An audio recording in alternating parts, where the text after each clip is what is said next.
तो बच्चे लोग हमने लास्ट टाइम डिस्कशन कंप्लीट किया था हमारा SPDF ये चारों ब्लॉक्स पे, ठीक है ना।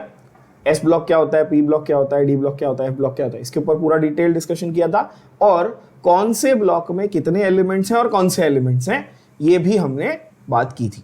यहां तक सबको याद है ना, राइट।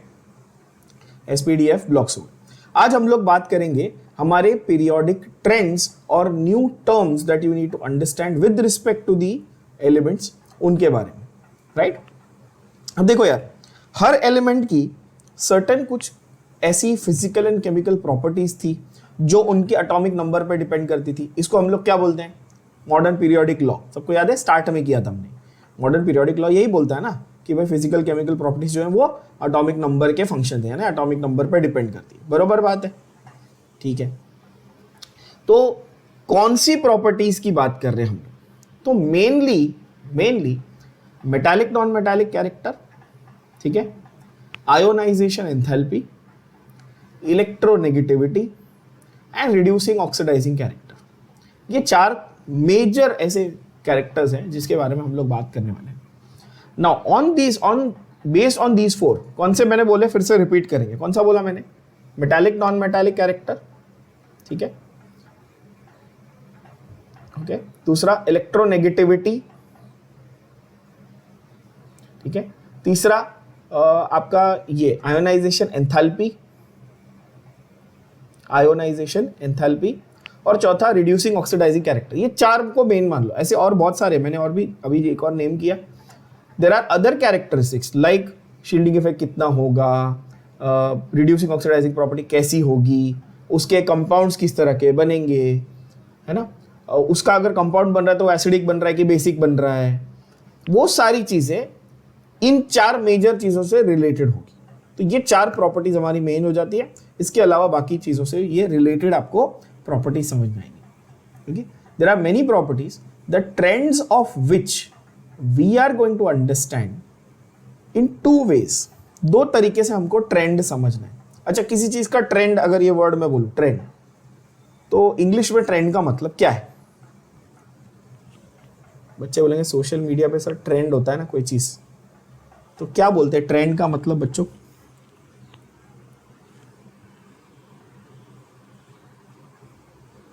हाँ, सोशल मीडिया पे ट्रेंड होना मतलब पॉपुलर हो, वायरल हो रहा है।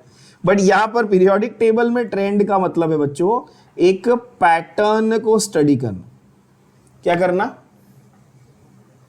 एक पर्टिकुलर पैटर्न को स्टडी करना। मतलब हम लोग पीरियोडिक टेबल के ट्रेंड्स को स्टडी करें। मतलब पैटर्न का मतलब कैसा कि भाई ये ग्रेजुअली बढ़ेगा या कम होगा या एक जैसा रहेगा, उसको पैटर्न बोलेंगे ना, ट्रेंड बोलेंगे।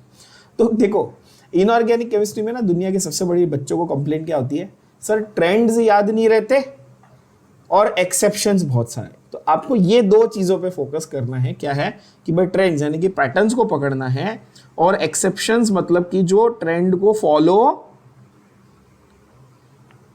Those that do not follow the trend. क्या ये बात समझ में आ रही है ना? तो ट्रेंड तो इन जनरल हो गया ना, ट्रेंड वो हो गया जो सब फॉलो कर रहे हैं। अब जैसे कि भाई आपके इसमें टेंथ के बाद समझो मिठीबाई जाने का ट्रेंड था। जैसे हमारे टाइम पे सब भाई 10वीं हो गई, अब सबको मिठीबाई जाना, तो एक ट्रेंड था। बट मैं गया साठे कॉलेज, तो मैंने वो ट्रेंड को ब्रेक किया, एक्सेप्शन, राइट। सब IIT में जा रहे थे तो मैं मेडिकल में गया, तो वो एक्सेप्शन वैसा हो गया। तो एक ट्रेंड होता है और एक एक्सेप्शन होता है। आपको ये आज हम लोग इस पे बात करेंगे कि भाई कौन सी चीजों के, कौन से प्रॉपर्टीज के ट्रेंड्स के ऊपर फोकस करना है। ठीक बात समझ में आई? ओके। अब ये जो ट्रेंड्स हैं ये एलिमेंट की कौन सी प्रॉपर्टी के बेसिस पे या कौन सी प्रॉपर्टी पर डिपेंड करेंगे, understand. Okay, the trends are explained in terms of two fundamental factors. Can you see that everybody on your screen? किसी भी ट्रेंड को जब हम स्टडी करते हैं तो वो दो फंडामेंटल फैक्टर पे डिपेंड करता है। कौन से दो फंडामेंटल फैक्टर पे? Number 1, the attraction of electrons towards the nucleus and the repulsion between the electrons belonging to the same atom. ये दो बातों पर जो ट्रेंड्स हैं वो डिफाइन किए जा सकते हैं। जरा समझो पहले। एक एटम है, आप बोलोगे हाँ ठीक है, न्यूक्लियस है एटम का, न्यूक्लियस के बाहर शेल है, आप बोलोगे हाँ ऑफ कोर्स हमने किया है ना, एटम है, न्यूक्लियस है, शेल, सब शेल, ऑर्बिटल, किया ना। ओके, नाउ न्यूक्लियस के अंदर क्या क्या है बच्चों? न्यूट्रॉन है और प्रोटॉन है। प्रोटॉन पॉजिटिव है, न्यूट्रॉन न्यूट्रल है। एवरीबॉडी यस और नो? एंड बाहर क्या हमारे पास इलेक्ट्रॉन्स है, 2, फिर 8, 2, 8, 18, 32, ऐसा किया था ना। समझो बाहर इलेक्ट्रॉन, ये ऑलरेडी कर चुके हैं। इलेक्ट्रॉन सारे के सारे नेगेटिव है, सारे के सारे इलेक्ट्रॉन कैसे हैं? नेगेटिव है। तो नेगेटिव है यानी कि एक दूसरे को रिपेल करेंगे, बोलो हाँ कि ना। इलेक्ट्रॉन इलेक्ट्रॉन के बीच में रिपल्शन होगा, रिपल्शन, एक दूसरे को दूर भगाएंगे वो एक दूसरे से, they will try to repel each other. और इलेक्ट्रॉन और न्यूक्लियस के बीच में अट्रैक्शन होगा, क्लियर है? तो यहां पर दो टाइप की फोर्सेस दिख रही है आपको, एक अट्रैक्शन वाली फोर्स है बच्चों और एक रिपल्शन वाली फोर्स है। अट्रैक्शन और रिपल्शन वाली दोनों फोर्सेस एक साथ ऑपरेट कर रही है एटम में, और इसके बेसिस पे ही एटम की सारी प्रॉपर्टीज आप बताओगे। क्या ये बात समझ में आई? कहीं अट्रैक्शन ज्यादा हो सकता है, कहीं रिपल्शन ज्यादा हो सकता है, कहीं अट्रैक्शन रिपल्शन इक्वली बैलेंस भी हो सकता है। That's the idea. ये सेंटेंस का मतलब सबको समझ में आ गया अभी? Easy, simple. ओके, सो ये जो अट्रैक्टिव और रिपल्सिव फोर्सेस हैं, they operate simultaneously in the atom, and therefore दो फिनोमिना होते हैं। इन फोर्सेस की वजह से दो फिनोमिना होते हैं। कौन से दो फिनोमिना होते हैं? तो दो फिनोमिना होते हैं, effective nuclear charge and screening effect, respectively. Attractive forces की वजह से क्या होता है? Effective nuclear charge. Screening effect की वजह से क्या होता है? बेसिकली रिपल्सिव फोर्सेस की वजह से क्या होता है? Screening effect. तो अब ये दो टर्म्स को समझते हैं हम लोग। Everybody is with me so far? Simple, हमने एटम लिया, एटम की प्रॉपर्टी को स्टडी किया, कैसे? उसको ट्रेंड बोलेंगे, स्टडी को ट्रेंड बोलेंगे, ठीक है? वो ट्रेंड किस पे डिपेंड करेगा? अट्रैक्टिव रिपल्सिव फोर्सेस पे डिपेंड करेगा। अट्रैक्टिव फोर्सेस से कौन सा फिनोमिनन आएगा? इफेक्टिव न्यूक्लियर चार्ज आएगा। रिपल्सिव फोर्सेस से क्या, कौन सा फिनोमिनन आएगा? स्क्रीनिंग इफेक्ट आएगा। क्लियर बात? आप बोलोगे ठीक है। तो अब हम लोग नेक्स्ट दो चीज समझ रहे हैं, द फिनोमिना। फिनोमिना का मतलब समझते हो ना? घटनाएं, है ना? फिनोमिनन बोलते हैं ना इंग्लिश में, राइट? पहला है इफेक्टिव न्यूक्लियर चार्ज। वर्ड का मतलब समझो, इफेक्टिव न्यूक्लियर चार्ज। क्या इसका ये डायरेक्ट सीधा मीनिंग मैं समझ सकता हूं कि इसका न्यूक्लियस से लेना देना होगा? बोलो हाँ कि ना। सिंपल है, न्यूक्लियर, भाई सर न्यूक्लियर लिखा हुआ है, न्यूक्लियस से लेना देना होगा। अच्छा, बाय द वे इसका सिंबल भी आप लोग जान लो, इसका सिंबल है Z इफेक्टिव। क्या है इसका सिंबल? Z effective. अच्छा, क्या Z जो है हमारा एटॉमिक नंबर था बच्चों? Z एटॉमिक नंबर था। Z इफेक्टिव जो है वो इफेक्टिव न्यूक्लियर चार्ज है, ठीक है? तो ये पहला फिनोमिनन है जो हमको पढ़ना है। दूसरा फिनोमिनन है स्क्रीनिंग इफेक्ट, शील्डिंग इफेक्ट, ठीक है? तो पहले इसके बारे में बात करते हैं, इफेक्टिव न्यूक्लियर चार्ज। तो positively charge nucleus attracts the negatively charged electrons. आप बोलोगे हाँ सर, ये तो आप बहुत बार बता चुके हो, न्यूक्लियस पॉजिटिव है, इलेक्ट्रॉन्स नेगेटिव है, एक दूसरे को अट्रैक्ट करेंगे। इस फोर्स का नाम भी बताया था पिछले सेशन में। इस फोर्स का नाम क्या है? कौन सी फोर्स है ये? इलेक्ट्रोस्टैटिक फोर्स है। पॉजिटिव नेगेटिव के बीच में है तो ये इलेक्ट्रोस्टैटिक फोर्स ऑफ अट्रैक्शन है बच्चों, है कि नहीं? सिंपल है। अच्छा, आप बोलेंगे हाँ सही है। और repulsion amongst the negatively charged electrons, ये भी सही है। Okay, the repulsion results in pushing off the outer shell electrons further away from the nucleus. Repulsion की वजह से क्या होता है कि जो बाहर के शेल के इलेक्ट्रॉन हैं ये न्यूक्लियस से थोड़ा दूर चले जाते हैं। क्या हो जाते हैं? थोड़ा सा दूर चले जाते हैं। इनके बारे में जरा समझते हैं अपन डायग्रामेटिकली समझते, ठीक है बच्चों? इमेजिन करो, ठीक है, ये जो येलो कलर से हाईलाइट हुआ आपको दिख रहा है, ये बाहर का शेल है, सबको दिख रहा है यहाँ पे।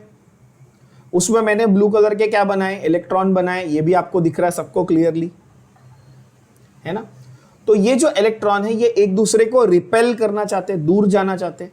तो आप सोचो कि यहां पर ये ऐसे इलेक्ट्रॉन्स रखे हुए हैं, they want to go away from each other, तो ये ऐसे फैलेंगे, ध्यान से देखो कैमरा में, ये ऐसे क्या होंगे, एक दूसरे से फैल जाएंगे, यानी दूर जाएंगे, बोलो हाँ की ना। They will keep going away from each other, क्यों, बिकॉज रिपल्शन है ना, है ना। तो जब ये एक दूसरे से दूर जाएंगे तो बीच में क्या था, यहां पे न्यूक्लियस था। तो मुझे बताओ कि जो बाहर की शेल है वो एक्चुअली न्यूक्लियस से और दूर चली गई, बोलो यस और no. Can you all imagine that everybody, easy to understand. बाहर के शेल के जो इलेक्ट्रॉन्स, अच्छा बाहर के शेल में 8 इलेक्ट्रॉन है, इसके बाद थर्ड शेल आती तो कितने इलेक्ट्रॉन होते, कितने होते, 18 इलेक्ट्रॉन। उसके बाद और एक शेल आती 32 इलेक्ट्रॉन होते। तो क्या मैं बोल सकता हूं क्वांटिटी ऑफ इलेक्ट्रॉन्स बढ़ रही है बच्चों,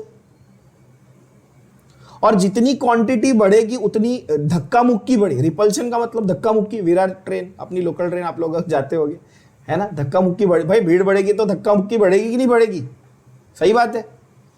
तो इलेक्ट्रॉन क्या करेंगे, धक्का मुक्की करेंगे, और जैसे ही उन्हें मौका मिलता है फैलने का, तुम भी करते हो ना, अगर बोरीवली की ट्रेन में चढ़े और कांदिवली पे 90% ट्रेन खाली हो गए तो हाँ जो मजे लेके तुम खड़े रहते हो वहां पे, पहले तुम ऐसे सिकुड़े हुए थे, राइट।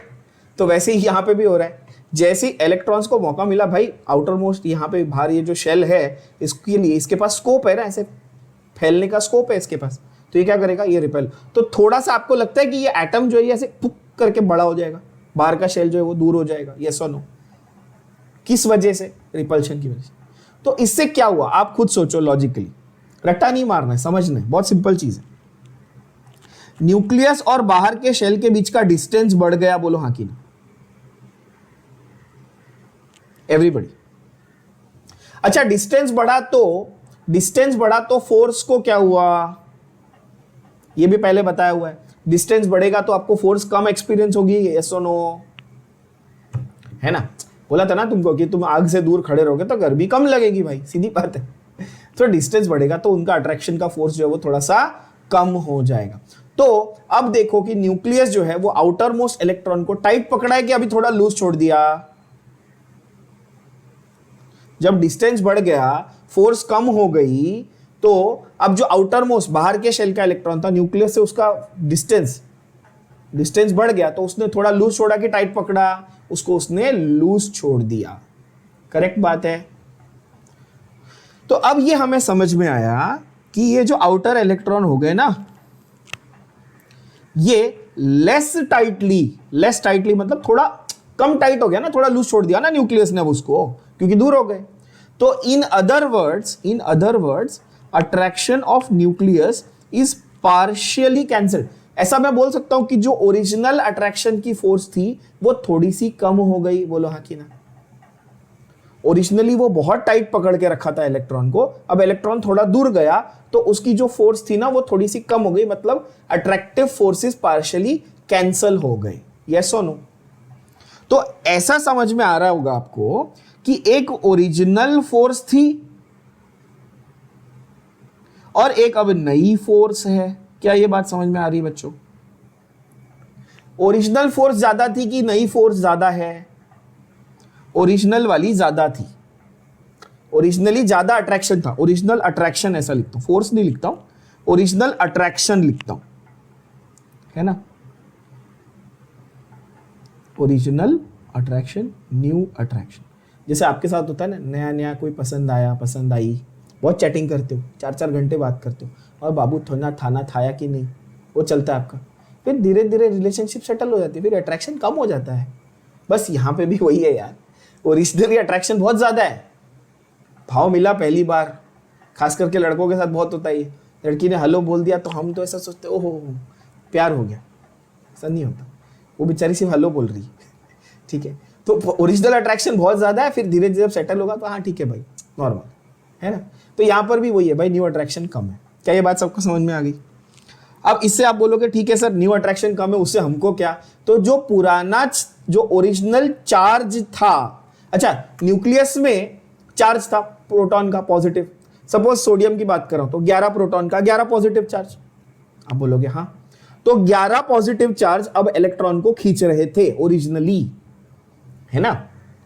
अब जब नया अट्रैक्शन हुआ तो वो थोड़ा कम हुआ, तो जो नया टाइप का चार्ज उसको खींच रहा है उसको हम बोलेंगे इफेक्टिव। इफेक्टिव मींस कि सारा जो हिसाब किताब करने के बाद जो बचा वो इफेक्टिव।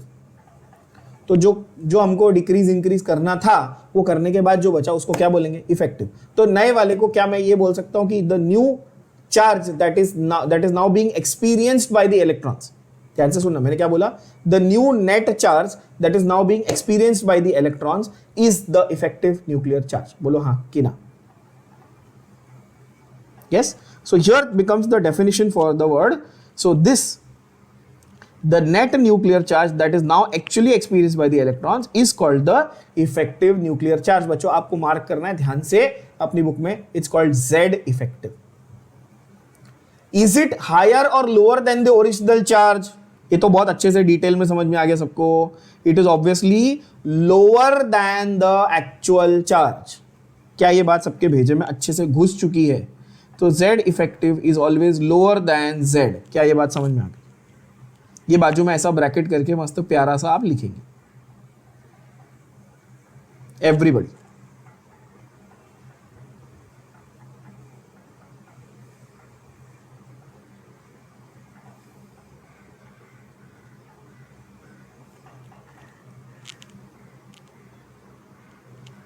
इस तरह से आप लिख देंगे बच्चों।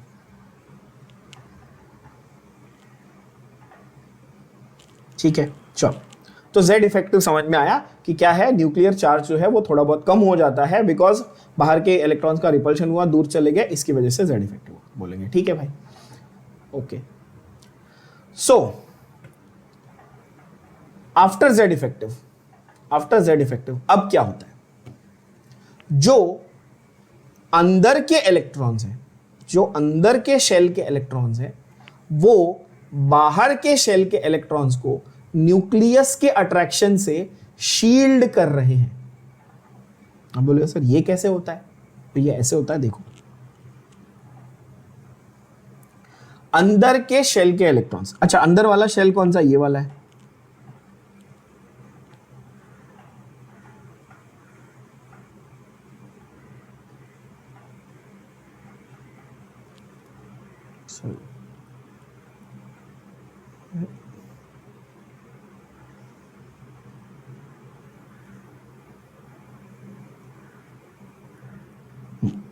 अंदर वाला जो शेल है वो ये वाला शेल है बच्चों।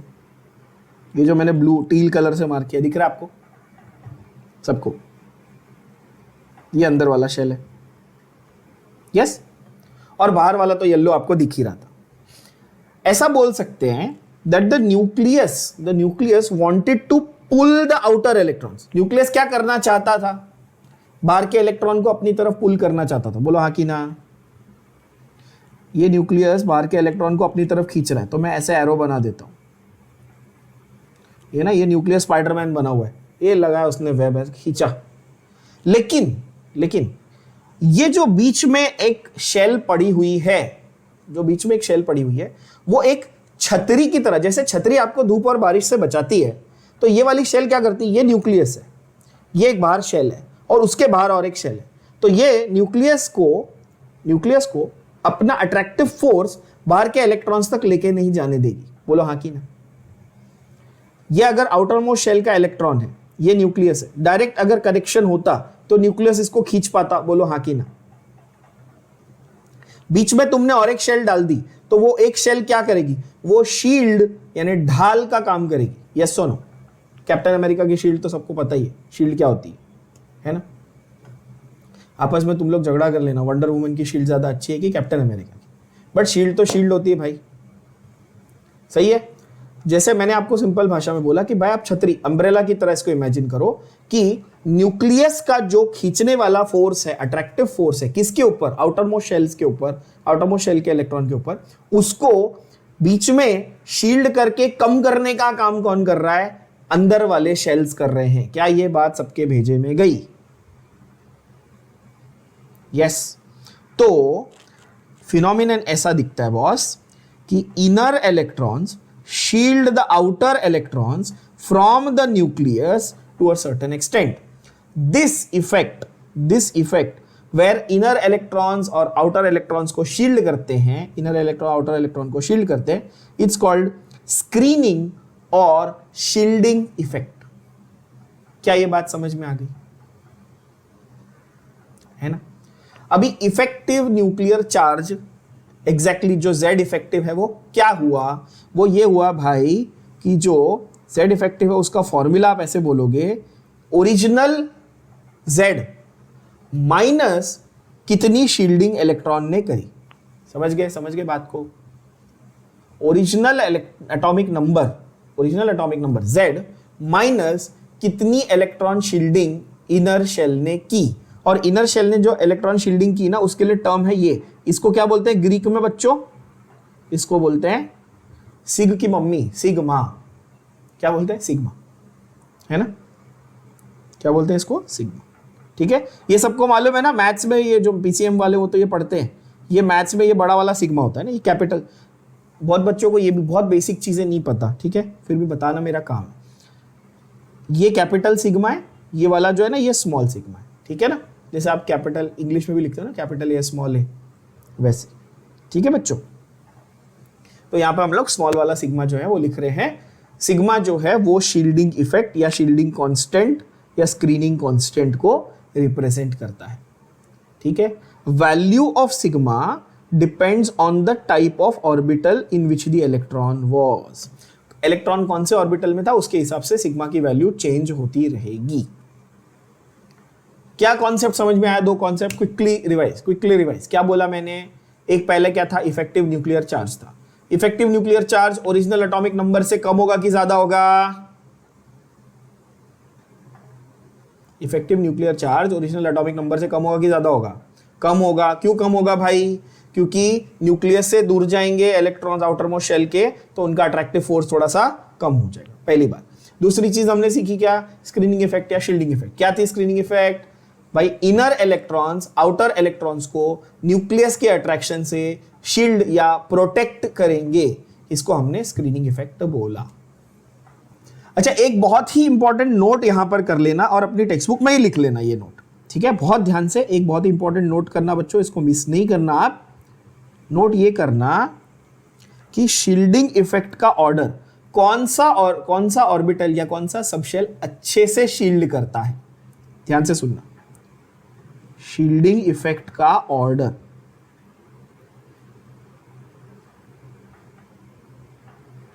is S greater than P greater than D greater than F. S subshell अगर है तो बहुत अच्छे से शील्डिंग करता है, फिर उससे थोड़ा कम P करेगा, फिर उससे थोड़ा कम D करेगा, फिर उससे थोड़ा कम F करेगा.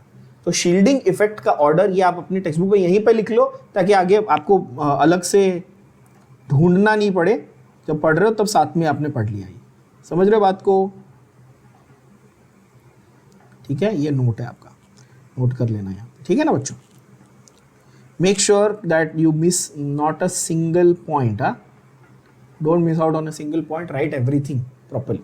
शील्डिंग इफेक्ट का order s p d f है ना. S greater than p greater than d greater than f. ऐसा क्यों है ये भी समझाऊंगा, टेंशन मत लो. पहले समझो कि ऐसा ये ऑर्डर है. ओके, तो आपको ये दो चीजें समझ में आएगी. कौन से फिनोमिना समझ में आए? इफेक्टिव न्यूक्लियर चार्ज और शील्डिंग और स्क्रीनिंग इफेक्ट. जिन बच्चों को याद करने में डिफिकल्टी होती है ना, वो बाजू में क्या करने का, हिंदी में लिख देने का स्क्रीनिंग इफेक्ट के छतरी, तो याद हो जाएगा आपको. अच्छा, सर ने छतरी वाला एग्जांपल दिया था. न्यूक्लियस को सन मान लो, न्यूक्लियस से धूप लग रही है इलेक्ट्रॉन को, तो तुम छतरी लगा रहे हो. तो वैसे न्यूक्लियस से अट्रैक्शन आ रही है बाहर के इलेक्ट्रॉन को, तो तुमने बीच में एक छतरी यानी कि शील्ड लगा दी. ठीक बात है. चलो अब समझो. As we move across a period, nuclear charge जो है it increases by 1 unit at a time. As we move across a period, nuclear charge increases by +1 at a time. ये सेंटेंस बहुत ही स्टूपिड और सिंपल सेंटेंस है, पर MCQ वालों का बड़ा फेवरेट है. वो आपको ये जरूर पूछेगा कि भाई वो reason, what is the reason वाला टाइप का MCQ, या फिर वो करेक्ट और इनकरेक्ट स्टेटमेंट टाइप का, which of the following statement is correct, which is incorrect वाला. तो उसमें ये MCQ में ये आ जाता है स्टेटमेंट एज इट इज उठा के. अच्छा, ये क्या कहना क्या चाहता है, इसका मतलब क्या है, समझो जरा. आप जब एक पीरियड में लेफ्ट टू राइट जा रहे हो, अच्छा पीरियड में आप लेफ्ट टू राइट जाते हो, ग्रुप में टॉप टू बॉटम जाते हो, तो सबको पता है ना। ये नहीं पता है तो पढ़ाई छोड़ दो, फिर तो तुमसे कुछ नहीं होगा। जब अगर यही नहीं समझ में आया अभी तक कि ग्रुप टॉप टू बॉटम होता है और पीरियड कैसा होता है, लेफ्ट टू राइट, ये तो पता है, सबको मालूम ही है यार, है ना। ग्रुप वर्टिकल, पीरियड हॉरिजॉन्टल, सबको मालूम है। अच्छा, एक पीरियड में आप लेफ्ट टू राइट जा रहे हो तो क्या हो रहा है बच्चों, न्यूक्लियर चार्ज हर बार एक एक यूनिट बढ़ रहा है। एग्जांपल ले लो आप थर्ड पीरियड, थर्ड रो का एग्जांपल ले लो आपके पीरियोडिक टेबल का। सोडियम, मैग्नीशियम, मैं आपको सारे एलिमेंट याद करा चुका हूं, सबको मालूम होने चाहिए। तो sodium, magnesium, aluminium, silicon, phosphorus, sulphur, chlorine, argon, है कि नहीं, है ना। नंबर बताओ, सबके नंबर बताओ, चलो फटाफट नंबर बताओ। नंबर सोडियम का क्या है, 11, 12, 13, 14, 15, 16, 17, 18। क्या ये बात सब लोग समझ पा रहे हैं? अच्छा, तो अगर मैं ऐसे बोलूं कि इनका न्यूक्लियर चार्ज, अभी न्यूक्लियर चार्ज का फंडा क्या है भाई, इसके पास 11 प्रोटॉन है, इसके पास 12 प्रोटॉन है, इसके पास 13 प्रोटॉन है, इसके पास 14 प्रोटॉन है, ऐसे करते करते आर्गॉन के पास 18 प्रोटॉन। यही तो इसका मतलब है। जब एटॉमिक नंबर आपने लिखा है, इसका मतलब क्या है कि उसके पास कितने प्रोटॉन थे, करेक्ट। तो आपको ये समझ में आ रहा है। अच्छा, 11 से 12, 12 से 13, 13 से 14, यानी कि लेफ्ट टू राइट जाते वक्त एक एक प्रोटॉन बढ़ रहा है, यानी कि न्यूक्लियस के अंदर जो नंबर ऑफ प्रोटॉन्स है वो एक एक बढ़ रहा है। बोलो हाँ कि ना, सिंपल बात है ना। तो ऐसा मैं बोल सकता हूं। अब आपको ट्रेंड समझ में आ गया। अब बोलोगे अरे सर ये तो बहुत बढ़िया हो गया। ट्रेंड क्या समझ में आ गया कि effective nuclear charge left to right बढ़ता है। बस यही तो समझना है। ट्रेंड का मतलब यही तो समझना था कि लेफ्ट टू राइट क्या होगा, बढ़ेगा कि कम होगा, और टॉप टू बॉटम क्या होगा, इंक्रीज और डिक्रीज। क्या ये बात समझ में आ रही है आप लोग को? इजी है ना। तो यही तो वो बोल रहा है कि भाई as we move across a period nuclear charge increases by +1, यानी कि एक प्रोटॉन बढ़ता है एक साथ, और उसी के साथ साथ एक इलेक्ट्रॉन भी आता है। तो नॉर्मली हम लोग एटम को न्यूट्रल क्यों बोलते थे, क्योंकि भाई जितने प्रोटॉन है उतने ही इलेक्ट्रॉन, इसलिए न्यूट्रल था। Thus, there is no total addition of electrons। क्यों भाई? क्योंकि आप बोलोगे अच्छा 11 प्रोटॉन थे तो सामने 11 इलेक्ट्रॉन भी तो है ना, कैंसिल करेंगे ना सोडियम में। सिलिकॉन के पास 14 प्रोटॉन्स है न्यूक्लियस में, तो सामने 14 इलेक्ट्रॉन भी तो है ना बाहर, तो कैंसिल करेंगे। लेकिन जब शील्डिंग वाले ने क्या किया, जो शेल था ना उसने कम कर दिया उसका इफेक्ट, तो अब आपका Z इफेक्टिव ज्यादा होता है ना। तो ऐसा है। Shielding due to the core electrons remains the same throughout the actual nuclear charge. Z increases. Though the actual nuclear charge Z increases. इससे क्या होता है कि effective nuclear charge goes on increasing across a period, and that is the more important statement here. क्या होता है left to right? अभी मैंने आपको बताया ना, ट्रेंड में आप क्या बताएंगे कि ये जो है effective nuclear charge increases across a period. क्या होता है इसको?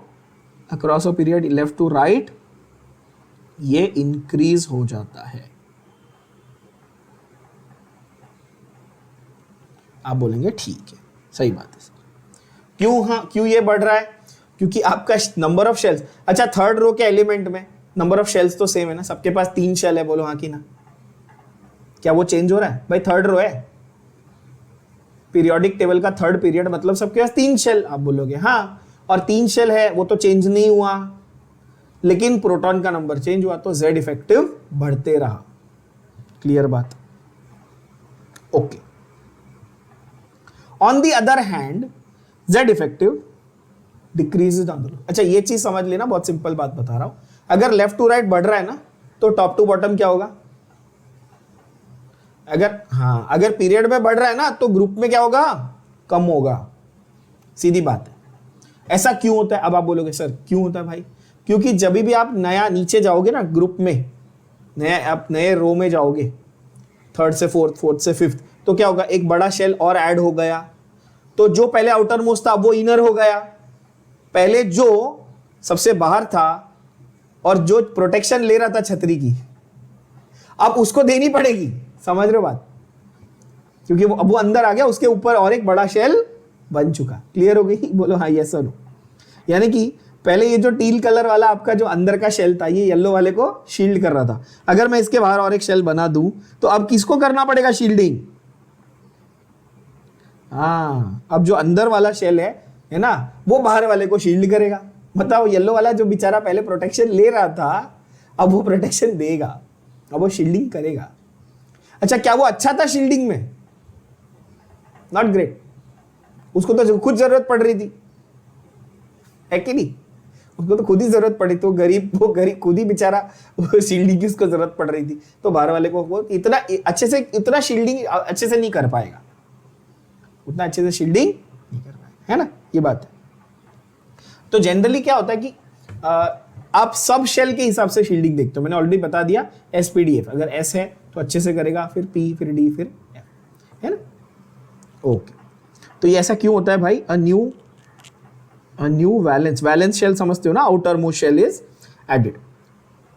Okay, effective nuclear charge felt by the outer electrons decreases down the group. तो इफेक्टिव न्यूक्लियर चार्ज के बारे में अपने को दो चीजें समझ में आ गई, increases across the period but decreases down the group. क्या ये बात एकदम क्लियर? तो इसको मैं और सिंप्लीफाई करके आपके लिए ऐसा लिखता हूं, देखो, इंक्रीजेस अक्रॉस द पीरियड, है ना, and decreases down the group.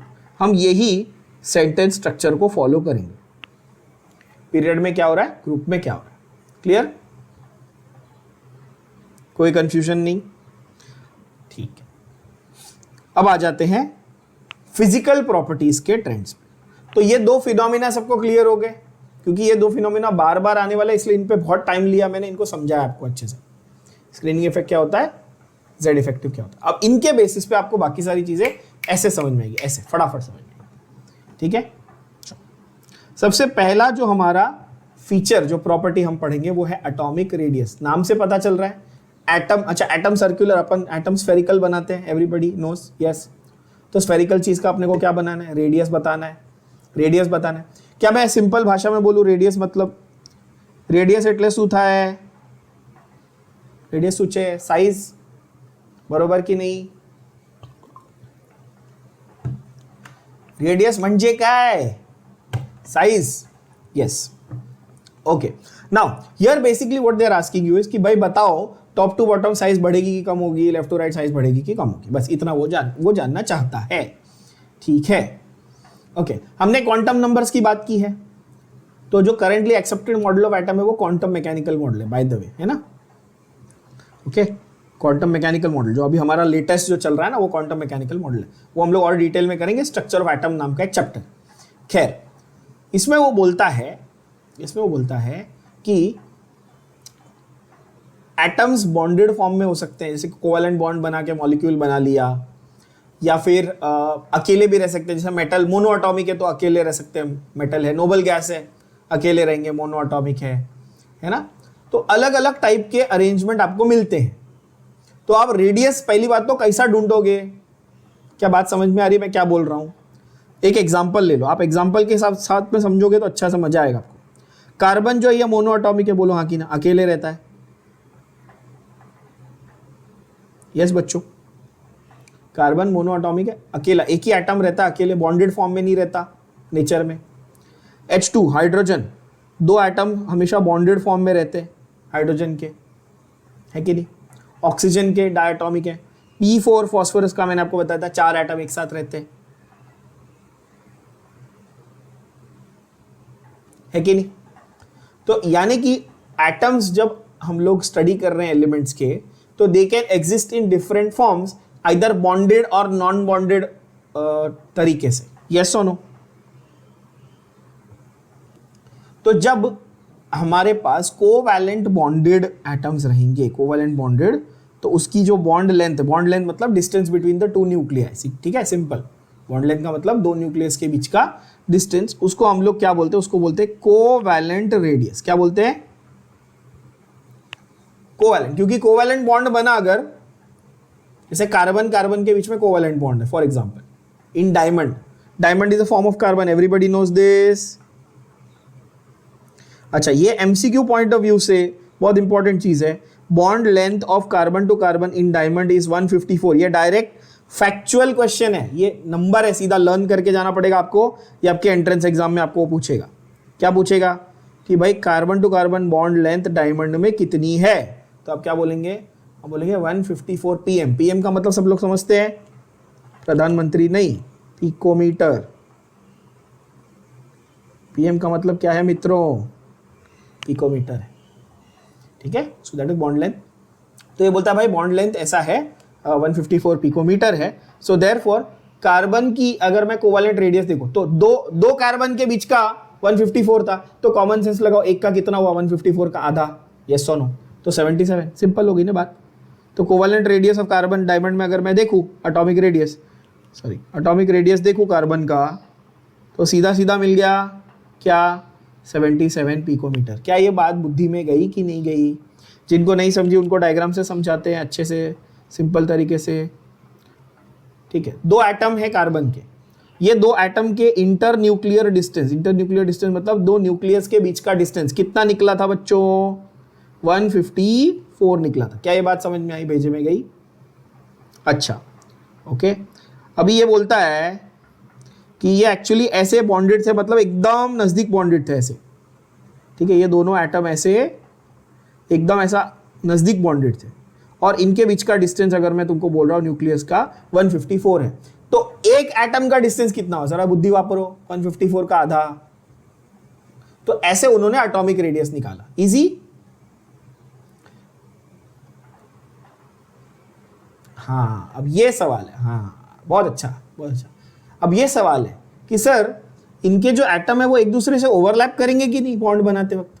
तो करेंगे, नॉर्मली अपन क्या बोलते हैं कि करेंगे, इसीलिए वर्ड आया एस्टिमेटेड। वर्ड देखो ना जरा, वर्ड देखो जरा, क्या है एस्टिमेट। एक्यूरेट बोला क्या उन्होंने? एक्यूरेट बोला कि 154 का एग्जैक्ट हाफ, ऐसा बोला? एस्टिमेट बोला, हाँ, क्योंकि बहुत छोटा होता है। अरे भाई ये पिकोमीटर में बात हो रही है ना, तो ओवरलैप होता है बट बहुत छोटा होता है, इसलिए अप्रोक्सीमेटली 77, ठीक है। अब ये तो आप अभी समझो कि बेसिक्स की लेवल की बात हो रही है। अगर हम जेई के लेवल की बात करते हैं, जेई एडवांस वगैरह में, मैं आपको जैसे वैंडरवॉल रेडियस अलग होता है, मेटालिक रेडियस अलग होता है, सेम एलिमेंट के अलग अलग रेडियस निकल के आते हैं, ठीक है। उसका आयोनिक फॉर्म में रेडियस अलग होगा, एटॉमिक फॉर्म में अलग होगा, बॉन्डेड फॉर्म में अलग होगा, नॉन बॉन्डेड फॉर्म में अलग होगा, ठीक है। बट यहां पर I am giving you the simple picture. Simple picture में मैं आपको ओवरलैपिंग के साथ नहीं बता रहा हूं, मैं आपको सिंपल इस तरीके से समझा रहा हूं कि भाई दो न्यूक्लियस के बीच का डिस्टेंस था, उसको आधा करो तो आपको एटॉमिक रेडियस मिल गया। क्या ये बात क्लियर हुई? एस्टिमेटेड, ठीक है। तो आप रफली 77, 154 सर्कल का डायमीटर डायमीटर का आधा रेडियस, सिंपल, ठीक है, ओके। सेम वे आप बताओ, अगर Cl बॉन्ड, क्लोरीन का बॉन्ड 198 था, सेम एग्जांपल, सिमिलर एग्जांपल देख लो, क्लोरीन का बॉन्ड Cl2 के मॉलिक्यूल में 198 था, तो क्या आप तपाक से बता सकते हो बच्चों कि एटॉमिक रेडियस ऑफ क्लोरीन कितना होगा? 198 का आधा कितना हुआ? 99 पिकोमीटर। बोलो हाँ कि सिंपल, इजी। अब बोलोगे हाँ सही बात है। अच्छा, सो इसका डेफिनेशन कैसे बना? आप बोलोगे एटॉमिक रेडियस का कैसे डिफाइन किया भाई? तो atomic radius is half of the inter nuclear distance. दो बाजू बाजू के एटम के जो न्यूक्लियस हैं उनके बीच के डिस्टेंस का हाफ करोगे तो एटॉमिक रेडियस मिलेगा। क्या ये बात भेजे में अच्छे से घुस गई? बोलो हाँ कि ना। सिंपल हो गई बात, दो न्यूक्लियस के, तो atomic radius half of distance हो गया। चलो इजी, सिंपल, ओके, आगे बढ़ते हैं। एटॉमिक रेडियस जो है वो डिक्रीज होता है अक्रॉस अ पीरियड और इंक्रीज होता है डाउन द ग्रुप। मतलब लेफ्ट टू राइट जाते जाते एटॉमिक रेडियस कम होते जाता है और टॉप टू बॉटम आते आते एटॉमिक रेडियस बढ़ते जाता है। क्या ये बात जा रही दिमाग में? बहुत इंपॉर्टेंट लाइन। क्यों होता है अब ये समझ में आएगा, बहुत इजीली समझ में आएगा। देखो, atomic radius decreases across the period, left to right कम होता है अप टू 17। अब इसमें एक्सेप्शन आया कि भाई 18 में ऐसा नहीं अप्लाई होता, अप टू 17। ऐसा क्यों होता है जरा समझते हैं, डायग्रामेटिकली समझते हैं। आप सब लोगों को स्क्रीनिंग इफेक्ट अच्छे से समझ में आ गया है, तो ये बहुत इजीली समझ में आ जाएगा। ये हमारा है न्यूक्लियस, न्यूक्लियस में बैठे हैं पॉजिटिव वाले प्रोटॉन, ये क्या करते हैं, ये बाहर वाले इलेक्ट्रॉन को खींचना चाहते हैं। एवरीबॉडी विद मी, यस और नो? Very good. तो ये बाहर वाले इलेक्ट्रॉन्स हैं, बाहर 8 इलेक्ट्रॉन है समझो, बाहर तो ऑक्टेट है समझ लो, नहीं ऑक्टेट नहीं, चलो 4-5 इलेक्ट्रॉन जो भी 5 इलेक्ट्रॉन, ठीक है।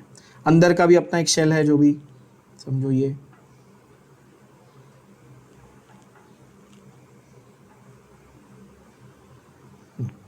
अंदर के शेल में 2 इलेक्ट्रॉन, ठीक है ना, ये रहे। ओहो बेहतरीन डायग्राम। चलो, तो न्यूक्लियस जो है वो बाहर वाले को खींचना चाह रहा है। ये बताओ, जैसे जैसे प्रोटॉन बढ़ेंगे क्या होगा, जैसे जैसे प्रोटॉन बढ़ेंगे तो न्यूक्लियस के अंदर ओवरऑल पॉजिटिव चार्ज बढ़ता जाएगा। अब जैसे सोडियम में आपने चालू किया तो यहाँ पे 11 प्रोटॉन थे और बाहर के शेल में 1 इलेक्ट्रॉन था। सोडियम नहीं, आप चलो कोई और ले लो, आप सिंपल वाला ले लो, कार्बन से चालू करो, चलो ठीक है। 6 प्रोटॉन है आपके पास, कार्बन के पास कितने थे, 6, उसका एटॉमिक नंबर 6 प्रोटॉन, बाहर कितने इलेक्ट्रॉन होंगे बच्चों, 4, यस और नो?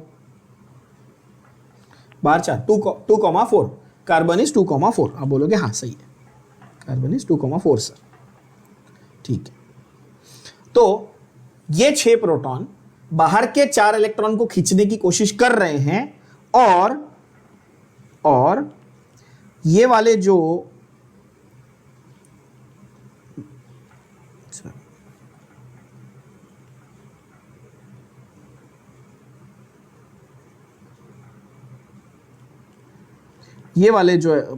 इलेक्ट्रॉन्स थे 2, ये बेचारे उनको शील्ड करने की कोशिश कर रहे हैं। अंदर वाले 2 बाहर वाले 4 को शील्ड करने की ट्राई कर रहे हैं। तो 6 प्रोटॉन 4 इलेक्ट्रॉन को खींच रहे हैं, बोलो हाँ कि ना? ऐसा हुआ, 6 प्रोटॉन बाहर के 4 इलेक्ट्रॉन को पुल कर रहे हैं, यस और नो? क्यों? क्योंकि ये बीच वाले 2 जो हैं ये उनको बचाने की कोशिश कर रहे हैं, शील्डिंग कर रहे हैं। एवरीबॉडी विद मी सो फार? हाँ कि ना? अच्छा, जब कार्बन से आप नेक्स्ट मेंबर पे गए, कार्बन के बाद कौन आता है, नाइट्रोजन। कार्बन के बाद आप गए नाइट्रोजन पे, तो जो बीच का शेल है वो तो सेम रहेगा ना, 1s2, बीच का शेल 1s2 ही रहेगा। लेकिन अब नाइट्रोजन के पास बाहर कितने इलेक्ट्रॉन है, 5, 2,5 है ना। तो अब क्या हुआ नाइट्रोजन में, आप बताओ, 7 प्रोटॉन 5 इलेक्ट्रॉन को खींच रहे हैं। क्या ये बात समझ में आ रही? न्यूक्लियस जो है वो 5 जगह से खींच रहा है। और आप आ जाओ फ्लोरीन पे, फ्लोरीन पे मतलब नंबर 9, 2,7, बाहर देखो मैंने कितने बनाए, गिनते रहो, बाहर कितने बनाए, 2,7, यस और नो? टोटल नंबर 9 है और अंदर 9 प्रोटॉन है न्यूक्लियस में। तो फ्लोरीन में क्या होगा, 9 प्रोटॉन 7 इलेक्ट्रॉन को खींचेंगे। क्या ये बात समझ में आ रही बच्चों? अच्छा, तो जब 7 इलेक्ट्रॉन को ये प्रोटॉन खींचेंगे, जब ये 9 protons are pulling the 7 electrons, can you say something like this is going to be experienced? तो ये सब जगह से ऐसे ना पकड़ के खींच रहे, तो एटम श्रिंक होएगा कि बढ़ेगा? क्या लगता है? श्रिंक होगा। तो इसलिए तो वो बोल रहा है जैसे जैसे तुम 6 से 7, 7 से 8, 8 से 9 गए, यानी कि कार्बन से तुम फ्लोरीन की तरफ गए, या फिर यूं कहूं कि सेकेंड रो में तुम कहां से, लिथियम से लेके फ्लोरीन तक गए, तो हर बार क्या हुआ, एक एक इलेक्ट्रॉन न्यूक्लियस के अंदर ऐड होता, सॉरी एक एक प्रोटॉन न्यूक्लियस के अंदर ऐड होता गया, तो ओवरऑल क्या हो गया, साइज थोड़ी थोड़ी क्या होती गई, श्रिंक होती गई। क्या ये बात समझ में आई? किस कारण से हुआ ये? भाई इफेक्टिव न्यूक्लियर चार्ज बढ़ रहा है। तो हमने जो फिनोमिनन पढ़ा यहाँ पे अप्लाई हुआ, बोलो यस हो? तो लेफ्ट टू राइट क्या हो रहा था, इफेक्टिव न्यूक्लियर चार्ज बढ़ रहा था ना, तो वो बाहर के इलेक्ट्रॉन्स को ऐसे ऐसे खींच रहा था। तो बस वही, मैं तो स्पाइडरमैन की तरह इमेजिन करता हूं। तुम सबने स्पाइडरमैन होमकमिंग देखी है, उसमें वो पीटर पार्कर बीच में खड़ा रह के शिप को सब साइड से पकड़ के ऐसे खींचता है ना, बस वैसे इमेजिन करो प्रोटॉन के अंदर बैठा हुआ है तुम्हारा पीटर पार्कर, टॉम हॉलैंड है ना, स्पाइडरमैन, और वो बस खींच रहा है सब जगह से। तो क्या होगा, ऐसे ही श्रिंक हो जाएगा। ठीक है, I know it's a stupid imagination but it will help you, trust me. ठीक है, तो वो बोलता है ठीक है, तो across a period size decrease होता है। अब आपको समझा क्यों साइज डिक्रीज हो रहा है, क्यों हो रहा है ऐसे, क्योंकि जो है ना इफेक्टिव न्यूक्लियर चार्ज बढ़ रहा था लेफ्ट टू राइट, तो इसलिए साइज कम होता गया, है ना। अच्छा, टॉप टू बॉटम क्या होगा, ये तो कॉमन, बहुत सिंपल हो गया ना। टॉप टू बॉटम, जैसे आप एक नीचे आओगे तो एक नया शेल ऐड होगा तो बड़ा होता जाएगा एटम। थर्ड रो से फोर्थ रो आए, फोर्थ शेल ऐड हो गया, फोर्थ से फिफ्थ पे आए, फिफ्थ शेल ऐड हो गया, और एक नीचे आए सिक्स और एक शेल ऐड हो गया, तो शेल्स ऐड होते जाएंगे तो टॉप टू बॉटम क्या होगा, बढ़ेगा। ये तो कॉमन सेंस है, बोलो यस और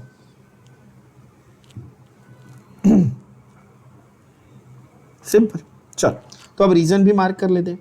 as we move across a period, screening effect remains same, effective nuclear charge goes on increasing. अभी मैंने आपको एक्सप्लेन कर दिया। शील्डिंग इफेक्ट सेम क्यों है भाई, क्योंकि ये अंदर का ब्लू वाला मैंने चेंज किया क्या, सबके लिए सेम रखा था। मैंने क्या चेंज किया, सिर्फ बाहर के नंबर ऑफ इलेक्ट्रॉन्स चेंज किए, अंदर के नंबर ऑफ प्रोटॉन चेंज किए, यानी कि इफेक्टिव न्यूक्लियर चार्ज चेंज किया मैंने टेक्निकली, है ना। आप बोलोगे सही है, तो बस वही तो वो कह रहा है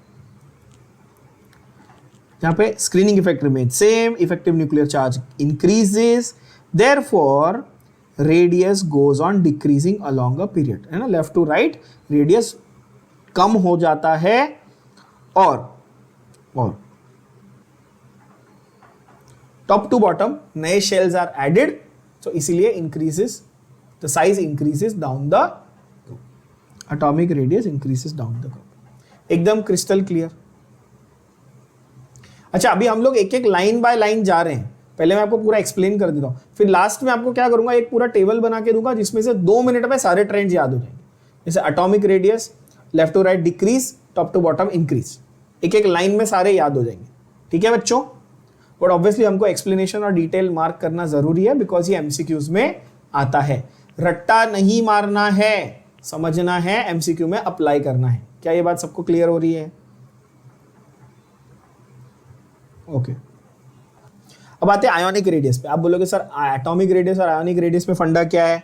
तो भाई एटम जो है वो न्यूट्रल होता है, आयन जो है वो, एटम इज न्यूट्रल ओवरऑल, और आयन कैसा होता है? चार्ज्ड होता है। ये तो स्कूल में पढ़ा है सबने। आयन की 2 वैरायटीज कौन सी होती है बच्चों? Ions are of 2 types, cation और एनायन। कितने लोग ऐसे हैं जिनको याद नहीं रहता कि सर कैटायन कौन सा, एनायन कौन सा? Cation positive, anion negative. ठीक है, ये मैंने याद करने के लिए शायद ट्रिक आपको बताई थी, नहीं बताई थी तो सुन लो। एनायन को ऐसे याद रखना, अ नेगेटिव आयन, कभी नहीं भूलोगे। कैसे याद रखोगे? अ नेगेटिव आयन, तो एनायन नेगेटिव है, कैटायन पॉजिटिव है। अगर गलती करते हो तो, अगर याद रहता है तो अच्छी बात है। ठीक है, अच्छा समझो आयनिक रेडियस। अब थोड़ा सा इसको सिंपल करते हैं, फास्ट जाते हैं, ठीक है ना। एटम जो है पॉजिटिवली चार्ज कैटायन बनाएगा अगर उसमें से आप रिमूवल करोगे एक इलेक्ट्रॉन का, यस और नो। अगर मैंने इलेक्ट्रॉन निकाला तो अब कैसा आयन बना? पॉजिटिव। अगर मैंने इलेक्ट्रॉन डाला तो कैसा बनेगा? नेगेटिव। बोलो हाँ कि ना? इजी। इसको भी समझने का आपको एक ट्रिक बताता हूं, इसको समझने का आपको एक ट्रिक बताता हूं, और वो ट्रिक बहुत ही इजी है। ट्रिक बहुत ही इजी है समझने के लिए। ऑयल रिग, क्या है? ऑयल रिग, ये सुना है सबने? ऑयल रिग नहीं सुना है तो सुन लो। Oxidation is loss, reduction is gain. यानी कि जब लॉस ऑफ इलेक्ट्रॉन होगा तो उसको ऑक्सीडेशन बोलना, और जब गेन ऑफ इलेक्ट्रॉन होगा तो उसको रिडक्शन बोलना। लॉस से जो बना वो कैटायन, और गेन से जो बना वो एनायन। समझा कि नहीं समझा? हाँ ठीक है, तो लॉस से जो बना वो कैटायन, और गेन से जो बना वो एनायन। सिंपल है ना, इतनी इजी ट्रिक है। चलो, तो यहां पर आयोनिक रेडियस का फंडा क्या है? Cation is always smaller than the corresponding atom from which it is formed. बहुत बहुत बहुत इंपॉर्टेंट। इसके ऊपर आप पुराने पेपर निकाल के देख लो, आपके जेई मेंस के पेपर उठा लो, आपके सीईटी के पेपर उठा लो, आपके नीट के पेपर उठा लो, इस बेसिस पे बहुत बहुत क्वेश्चन आए हैं। रिपीट रिपीट रिपीट क्वेश्चन आए हैं। क्या बोला? जो एटम है उसका कैटायन हमेशा उस एटम से छोटा ही होगा। क्यों होगा? ये मैं समझाता हूं। एग्जाम्पल ले लो हमारे फेवरेट सोडियम का। सोडियम के पास कितने शेल है बच्चों? 3 शेल्स, 3 शेल। सोडियम कैटायन बनाएगा कि एनायन बनाएगा? भाई मेटल है, लूज करेगा कि गेन करेगा, ये बताओ। कैटायन बनाएगा, सीधी बात है ना यार, मेटल है, उसकी टेंडेंसी है इलेक्ट्रॉन लूज करने की। सोडियम कैसा है मैंने बताया था ना, ये इलेक्ट्रॉन ये लेके जाओ, ये लेके जाओ। चलो, तो सोडियम के पास किस तरह से दिखते हैं आपको इलेक्ट्रॉन? आप बोलोगे सर हमको इलेक्ट्रॉनिक कॉन्फ़िगरेशन पूरी लिखने आती है, आप क्या समझते हो हमको? मैंने ही सिखाई है गधो। देखो 2 8 और 1 है ना, लिखा है ना हमने 2 8 1। देखो मैं लिख देता हूँ यहाँ पे 2 8 और 1, गिन लो, अगर मैंने गलती की है बनाने में तो बता देना। 2 8 1। अच्छा, ये सोडियम जब कैटायन बनाएगा तो मैं ऐसा बोल सकता हूँ Na give Na plus electron. Sodium का कैटायन Na प्लस बना, इलेक्ट्रॉन बाहर चला गया, अग्रीड। इसके पास 11 इलेक्ट्रॉन थे, अब इसके पास 10 ही है। समझ रहे हो कि नहीं समझ रहे हो? समझ रहे हो। तो ये जो 11वां इलेक्ट्रॉन है, इसका पूरा शेल ही गायब हो गया। जब इलेक्ट्रॉन ही नहीं है तो उसका पाथवे लेके क्या करेगा? समझ रहे हो कि नहीं समझ रहे हो? तो ओवरऑल अभी साइज कितनी थी? देखो ये साइज थी, अब कम हो गई। देखो ये साइज थी, अब कम हो गई। ये साइज थी, अब कम हो गई। क्या ये समझ पा रहे हो? कितना मजा आ रहा है मेरे को। देखो ये साइज, ये कम है ना, ये कम, मतलब ओरिजिनल ऐसा था। जैसे ही उसने कैटायन बनाया ऑब्वियसली ये चला गया भाई, तो छोटा हो जाएगा ना, सीधी बात है। आप बोलोगे हाँ, आप बोलोगे ठीक है सर, यहाँ तो चलो लॉस ऑफ शेल हो रहा है, पर ऐसा एटम बताओ जिसमें शेल नहीं लूज हो रहा। तो मैं बोलूंगा ठीक है, वो भी बताते हैं आपको। जैसे आप एल्यूमिनियम ले लो, कौन सा लोगे आप? एल्यूमिनियम। एल्यूमिनियम में कितने इलेक्ट्रॉन्स बोलो बच्चों? 13 है। आप बोलोगे ठीक है सर 13, बाहर मैंने बना दिया। टोटल गिन लो, देखो 2 8 30 2 8 3 बनाए मैंने, देख लो आप कितने बनाए, 2 8 3। अच्छा एल्यूमिनियम, सपोज मेरे पास ऐसा एल्यूमिनियम है, नंबर 13 है, और वो बनाना चाहता है Al प्लस इलेक्ट्रॉन। अभी कितने हो गए? 12। तो शेल तो नहीं गई, सिर्फ एक इलेक्ट्रॉन गया। क्या ये बात भेजे में जा रही है? पूरी शेल गई क्या? नहीं, सिर्फ एक इलेक्ट्रॉन गया। करेक्ट बात है। अब यहां पे देखना आपका दिमाग कैसे लगाना है आपको, और आपको शील्डिंग इफेक्ट का बहुत अच्छे से एप्लीकेशन समझ में आएगा। क्या ये अंदर वाला और ये अंदर वाला बाहर वाले को शील्डिंग करेंगे? बोलो हाँ कि ना। ये जो सेकंड लास्ट है तुम्हारा, मेन काम तो जो सेकंड लास्ट वाला है वो लास्ट वाले की शील्डिंग करेगा। क्या ये बात बुद्धि में जा रही सबके? अब तो ये सबको आ गया, अच्छे से आ गया। अच्छा, पहले ओरिजिनली अंदर न्यूक्लियस में 13 प्रोटॉन थे। क्या थे? 13 प्रोटॉन थे। वो 13 प्रोटॉन बाहर के 3 इलेक्ट्रॉन को खींचने की कोशिश कर रहे थे। बोलो हाँ कि ना।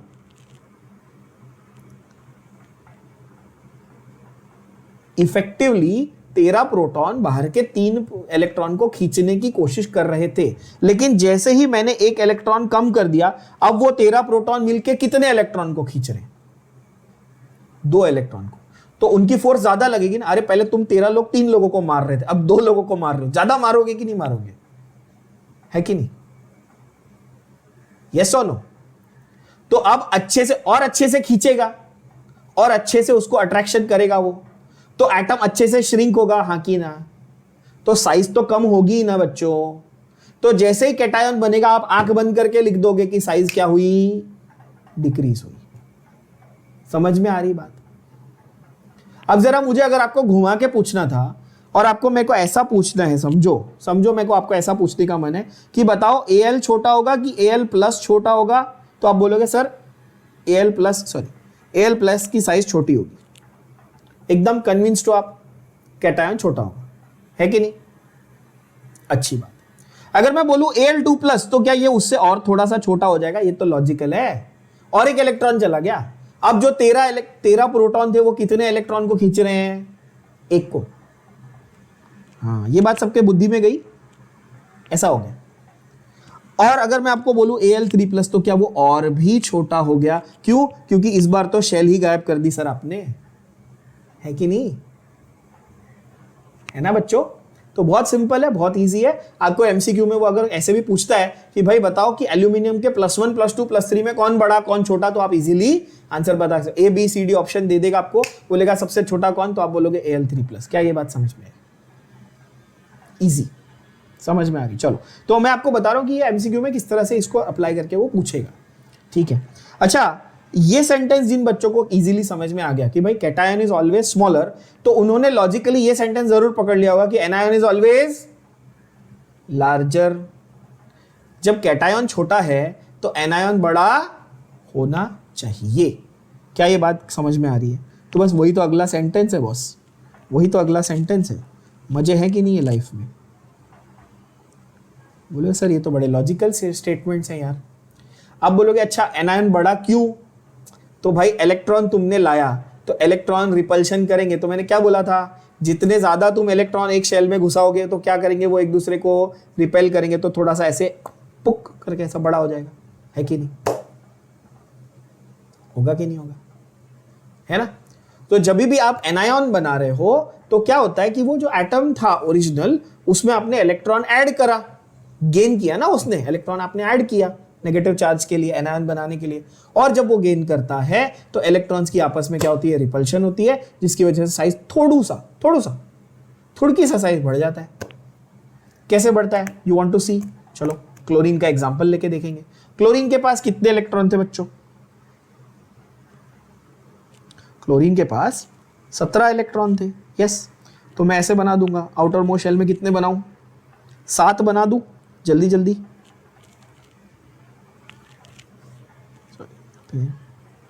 7 इलेक्ट्रॉन्स में बना देता हूं।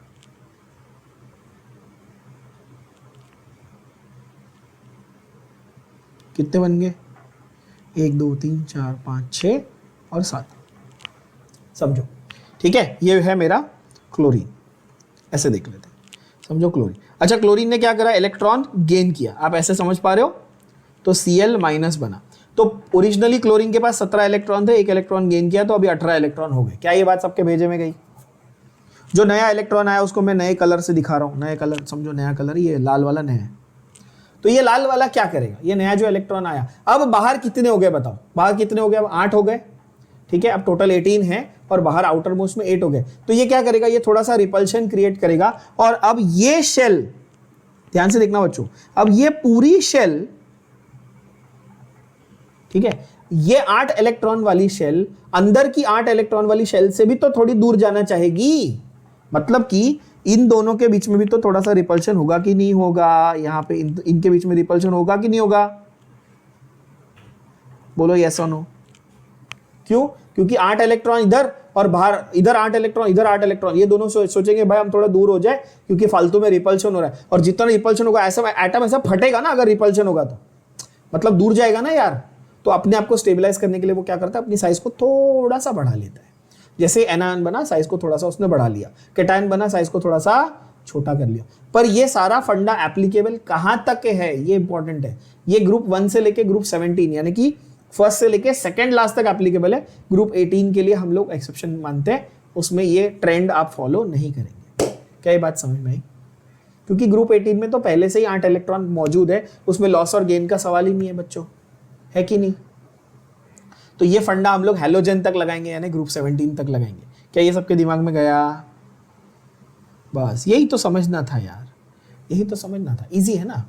तो कैटायन छोटा, एनायन बड़ा। तो मैं आपको एक क्वेश्चन देता हूं जो नीट और जेई दोनों में आया हुआ है और सीटी में भी आने के बहुत हाई चांसेस हैं।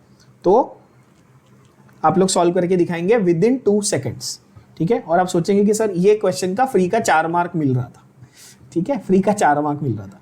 Arrange the following in order of atomic ionic size. Arrange the following in order of size,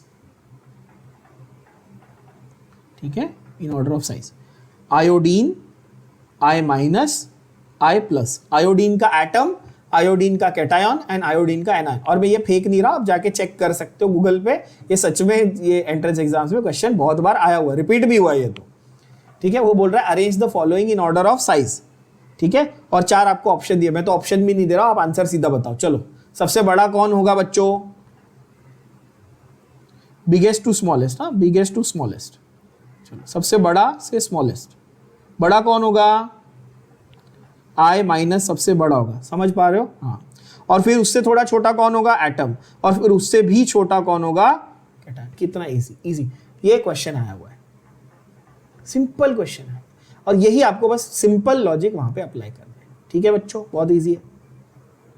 इसके बाद मैं आपको कंपैरिजन भी सिखा रहा हूं कि आपको अगर उसने अलग अलग मतलब along the row along the period दे दिया तो क्या करोगे। ठीक है, वो आपको बोलेगा अच्छा arrange in order of size. अभी वापस और एक क्वेश्चन करते हैं, तो ये फर्स्ट वाला था। ठीक है, अरेंज द फॉलोइंग। सेकंड देखो, आप मुझे बताओ,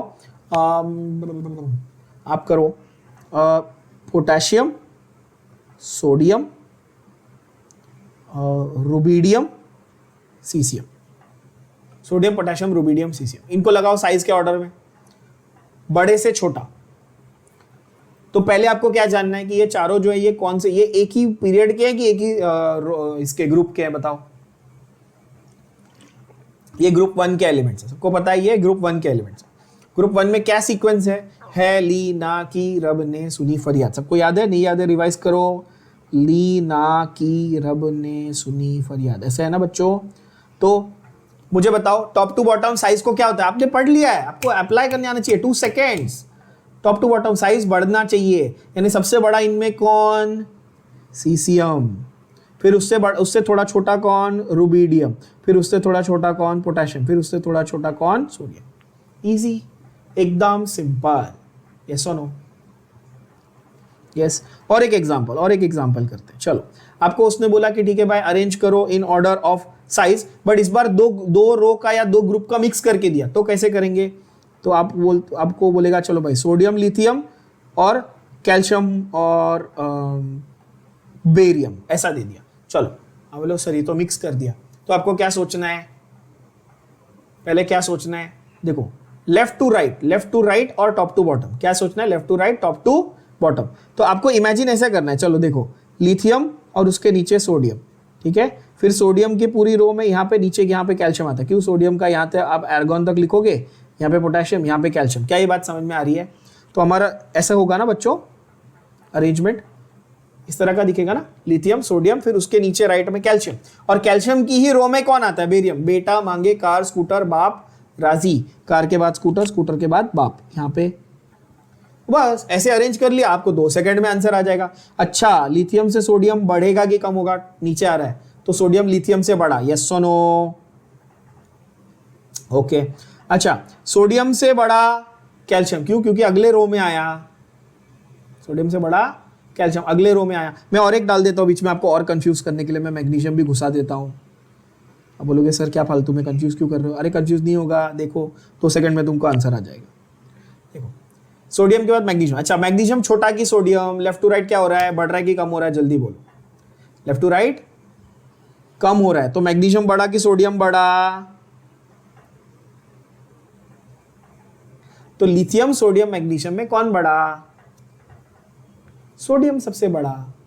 हाँ ऐसा सोचना है।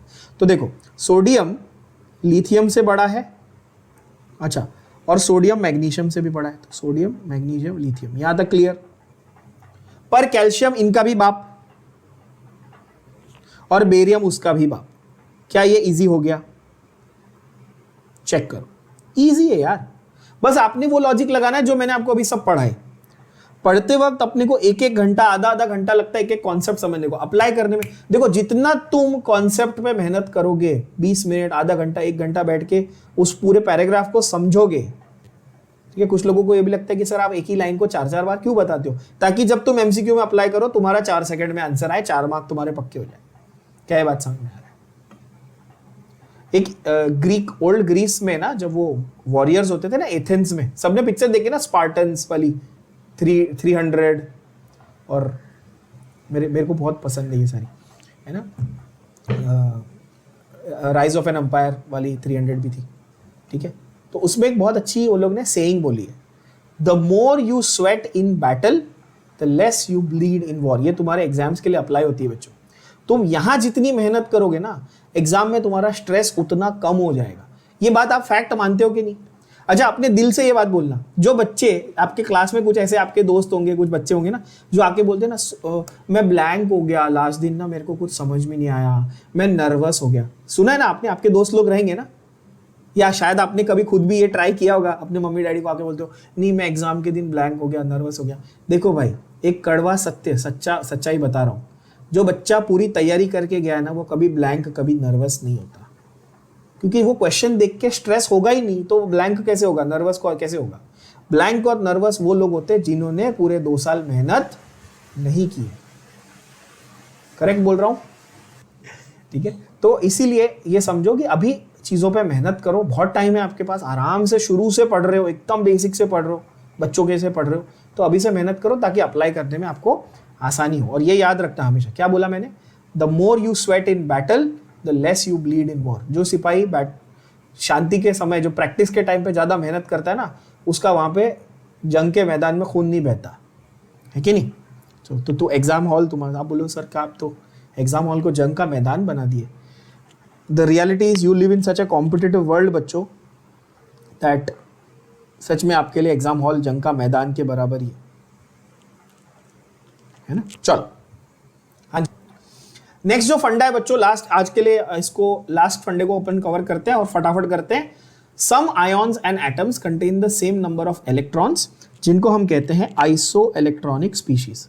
अच्छा, इस चैप्टर में से टू बी वेरी ऑनेस्ट, इस चैप्टर में से ये क्वेश्चन जो है ना, ये गारंटीड क्वेश्चन है, ये गारंटी है आपके एग्जाम में आने की। कौन सा? Iso electronic species. सबसे ज्यादा गारंटीड क्वेश्चन आप बोल सकते हो आइसो इलेक्ट्रॉनिक स्पीशीज पे आता है इस चैप्टर से। अगेन मैं आपको बोल सकता हूं with a lot of confidence, आप पुराने कोई भी एग्जाम, एंट्रेंस एग्जाम के पेपर उठा के देख लो, आपको आइसो इलेक्ट्रॉनिक स्पीशीज पे क्वेश्चन आया ही आया है, ऑलमोस्ट हर साल, ऑलमोस्ट एवरी ईयर। ठीक है, क्या है आइसो इलेक्ट्रॉनिक स्पीशीज? जिसके नंबर ऑफ इलेक्ट्रॉन्स सेम होंगे उसको आप आइसो इलेक्ट्रॉनिक स्पीशीज बोलोगे। इससे इजी तो नहीं हो सकता। 2 अलग अलग स्पीशीज दी आपको, बायो वालों को स्पीशीज का मतलब कुछ और पता है। बायो वाले बच्चे स्पीशीज का मतलब अलग पढ़ा है ना अपन ने, वहां पे स्पीशीज अलग होता है अपना बायोलॉजी वाला। ठीक है, यहाँ पे क्या है, कोई भी चीज, कोई भी एटम है ना, एटम, आयन, उसको स्पीशीज बोलते हैं। ठीक है, तो आइसो इलेक्ट्रॉनिक स्पीशीज क्या है? आइसो मतलब सेम और सिमिलर, और इलेक्ट्रॉनिक मतलब ऑब्वियसली इलेक्ट्रॉन, तो इसीलिए क्या होता है, इनका नंबर ऑफ इलेक्ट्रॉन्स जो है वो सेम होता है।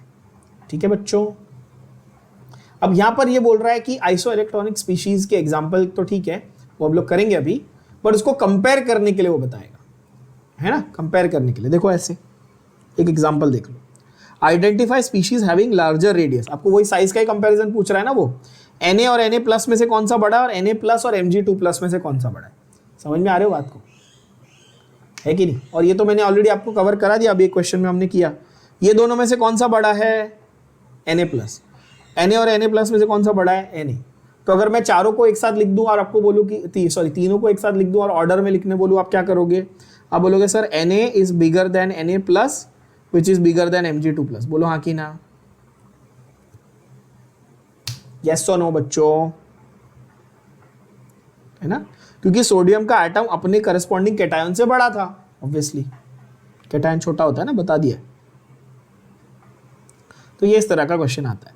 बट आइसो इलेक्ट्रॉनिक स्पीशीज में आपको एंट्रेंस एग्जाम में कैसे क्वेश्चन आए, मैं आपको वो कराता हूं। चलो ठीक है, some of these questions I am writing off the top of my head. अगर मैं 1-2 ऑप्शन यहाँ वहाँ गलत लिख दूँ तो मेरे पे बाद में चिल्लाना मत यार, मतलब तुम लोग क्या ही चिल्ला लोगे, मतलब बाद में कंप्लेन नहीं करना। हाँ ठीक है,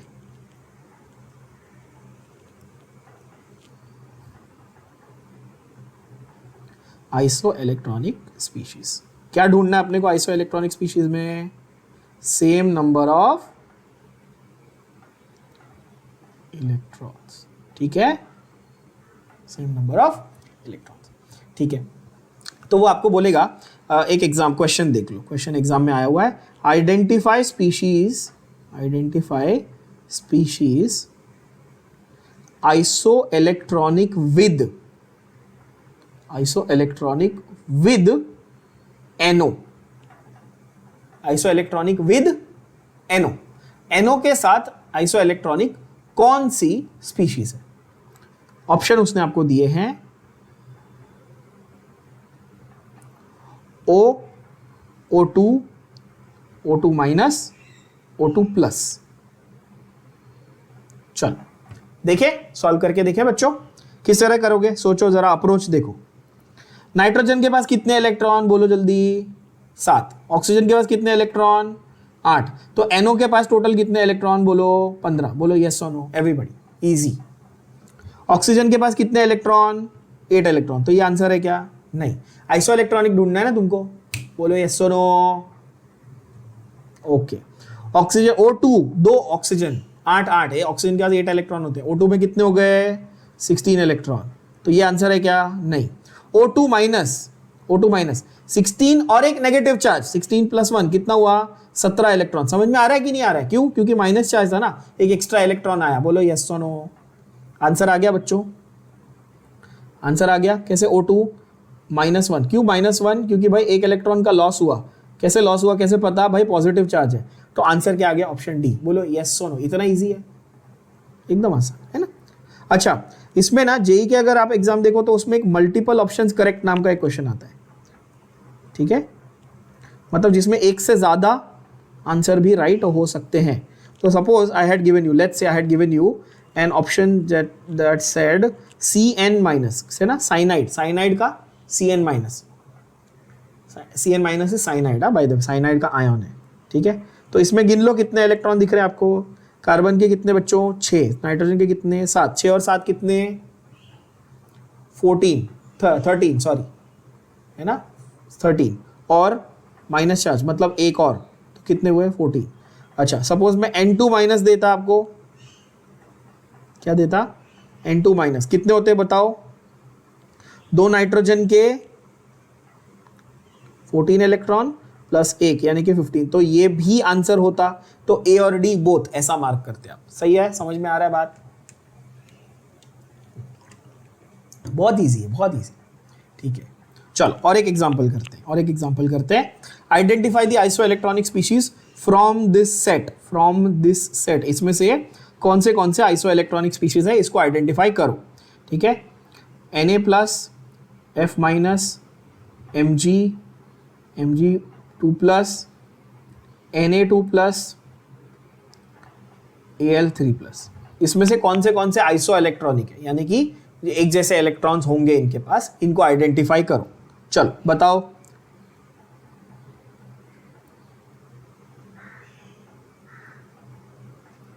सोडियम के पास, सोडियम Na+ है, ओरिजिनली कितने इलेक्ट्रॉन थे, 11। अभी प्लस चार्ज है, मतलब कितने हो गए इसके पास, 10। बोलो यस और नो। फ्लोरीन के पास ओरिजिनली 9 थे, एक और इलेक्ट्रॉन आया। कैसे पता इलेक्ट्रॉन आया, गधे बच्चों, क्योंकि भाई माइनस चार्ज लिखा है यार, देख लो ना, अंधे थोड़ी हो, देख लो, है ना, ठीक है, 10। ओके, Mg सिर्फ एटम है, Mg के पास कितने हैं, 12। तो ये आइसो इलेक्ट्रॉनिक है क्या, नहीं है। Mg2+, 12 थे, 2 गए, कैसे पता, 2+ है, तो क्या ये 10। तो ये आइसो इलेक्ट्रॉनिक है, ये है, क्या बोलो, हाँ कि ना, है ना। अच्छा, Na2+ के पास कितने इलेक्ट्रॉन होंगे, 9 इलेक्ट्रॉन, ये है क्या, नहीं है। Al3+ के पास कितने इलेक्ट्रॉन होंगे, 10, यानी कि ये है। एकदम इजीली आइडेंटिफाई कर पा रहे हो, बोलो हाँ कि, है ना। अच्छा, ये चैप्टर में तो हम लोग एलिमेंट्स और एटम्स की बात कर रहे हैं, पर आपने नोटिस किया मैंने यहाँ पे तो आपको कंपाउंड दिया था, आप तो कंपाउंड के भी निकाल लोगे, कौन सी बड़ी बात है, इजी है। NO तो कंपाउंड था ना, मैं आपको कंपाउंड दे दूं, मॉलिक्यूल दे दूं, एटम दे दूं, आयन दे दूं, आप इजीली आइसो इलेक्ट्रॉनिक स्पीशीज ढूंढ पाओगे। सबसे इजी कॉन्सेप्ट हो गया ये आपके लिए, है ना। चलो, तो आइसो इलेक्ट्रॉनिक स्पीशीज एकदम सिंपल फंडा।